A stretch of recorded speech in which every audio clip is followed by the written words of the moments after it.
La mort du prince Philippe a laissé la nation préoccupée par la perspective que la reine se sente seule. Mais un membre de la famille royale s'est démarqué pour ne pas laisser cela se produire.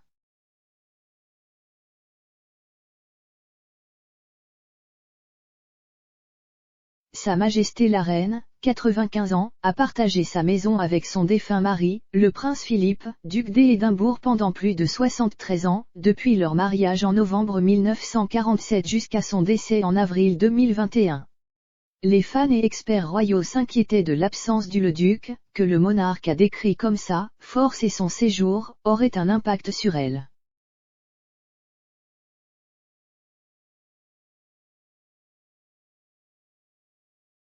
Cependant, écrivant dans le Daily Express, le biographe royal Christopher Wilson a suggéré que la reine était bien entourée et prise en charge.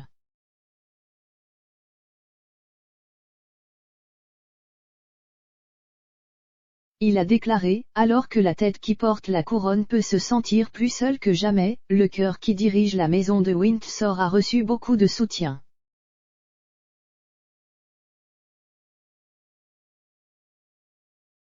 Depuis qu'elle est veuve, sa famille s'est ralliée à la reine, Sophie, comtesse de Wessex devenant le pilier de son soutien.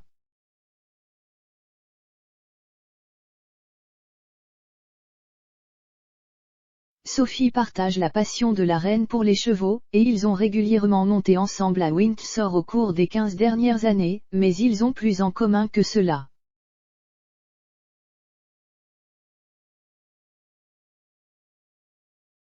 Monsieur Wilson a été informé par un initié, il est peu connu que la reine compte parmi ses nombreux intérêts un grand amour de l'histoire militaire, et c'est quelque chose que Sophie partage.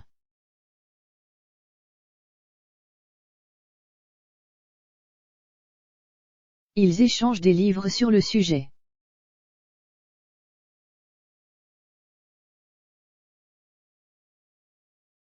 Sophie viendra souvent de Bagshot Park pour rester à Windsor une nuit ou deux, avec ou sans le prince Édouard, et elle et la reine ont des discussions longues et significatives.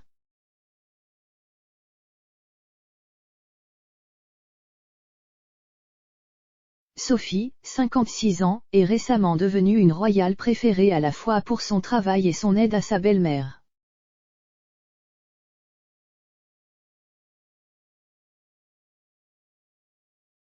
Elle a épousé le plus jeune fils de la reine, le prince Édouard, comte de Wessex en 1999.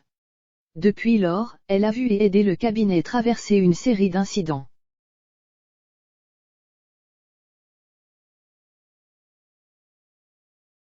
La démission du prince Andrew, duc de York en 2019 a poussé le rôle de Sophie au sein du cabinet à un coup de pouce.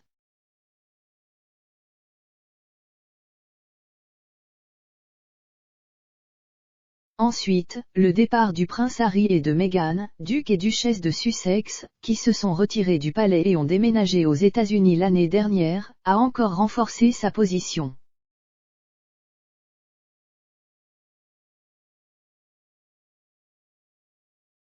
Alors que la famille royale perdait 3 acteurs principaux Andrew, Harry et Meghan, les engagements royaux de Sophie ont inévitablement augmenté.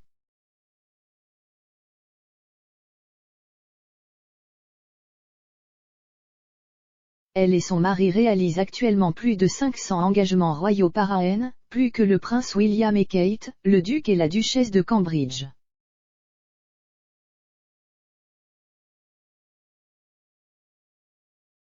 Cette semaine, la comtesse de Wessex a organisé un thé de l'après-midi au St James Palace pour 4 ambassadeurs d'un organisme de bienfaisance ayant une cause qui lui tient à cœur.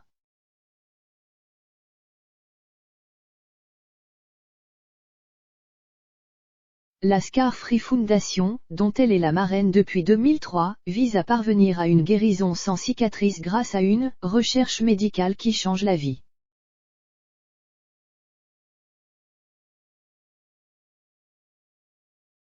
L'association a emmené un petit groupe d'enfants de 8 à 12 ans prendre le thé pour expliquer à Sophie ce qu'était la vie avec des cicatrices et l'impact qu'elles ont eu sur elle.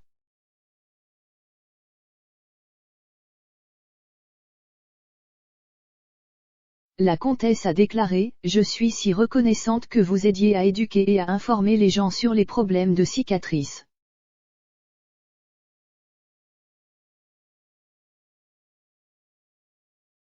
Vos connaissances sont un pouvoir et vous aidez la Scar Free Foundation à sensibiliser les gens en partageant vos histoires.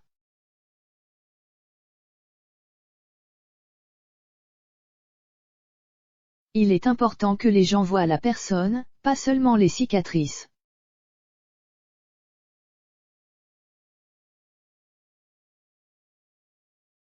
En 2019, l'experte en langage corporel Judy James a déclaré à Express.company.uk, quand Sophie a épousé Edward, elle a été saluée comme la nouvelle Diana.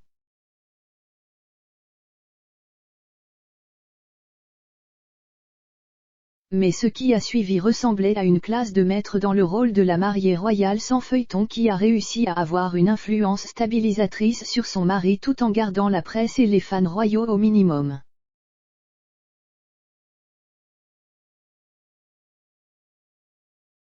Cette influence stabilisatrice fait écho au récit de Monsieur Wilson du soutien principal que la comtesse offre à Sa Majesté.